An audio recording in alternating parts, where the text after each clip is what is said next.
J'avais peur constamment. Je mentais constamment pour me protéger.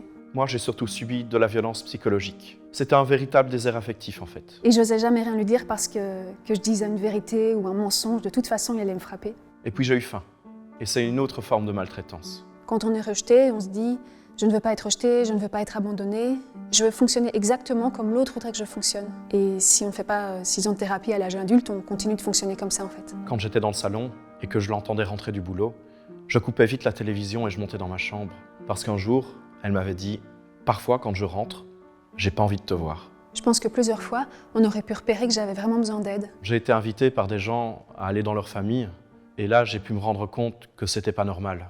Il est absolument important de tendre l'oreille pour être à l'écoute des enfants et des jeunes qui ont le courage de dénoncer les violences qu'ils subissent. C'est trop facile d'être violent avec un enfant. Stop à la violence. Les violences éducatives, ni pour mon enfant, ni pour les autres. Arrêtons la violence. In the 60s and the early 70s, beating children was the normal thing to do for most families. There was a strong movement from the civil society, from faith-based organizations and from pediatricians who could see the effects of violence against children. So a proposal was made across the different political parties in parliament to pass a law. Sweden was the first country in the world to pass such a law in 1979. Geweld tegen kinderen is onaanvaardbaar. Nous n'avons jamais testé une société dans laquelle il y avait zéro violence éducative, qu'elle soit psychologique ou physique. Imaginez, si on commence dès aujourd'hui, les générations d'enfants qui pourront grandir dans un esprit sain. Stop à la violence éducative. Le futur appartient aux enfants. Ieder kind, wie hij ook is of waar ze ook woont, heeft recht op een geweldvrije opvoeding. There was a massive information campaign. There were advertisements on the milk packages showing different ways of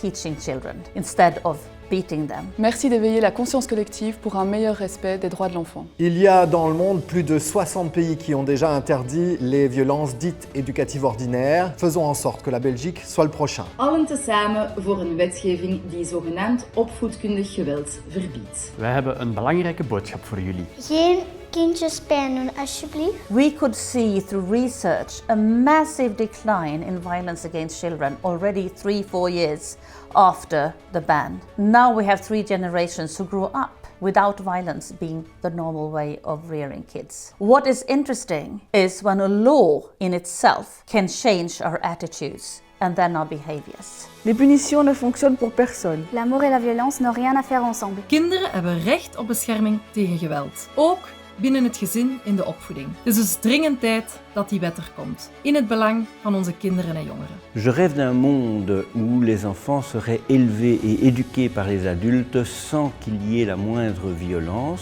Respecter l'intégrité de nos enfants, c'est la promesse d'un monde plus juste, plus pacifié. Finalement, c'est tout ce qu'on souhaite, non? La violence est terminée et c'est fini.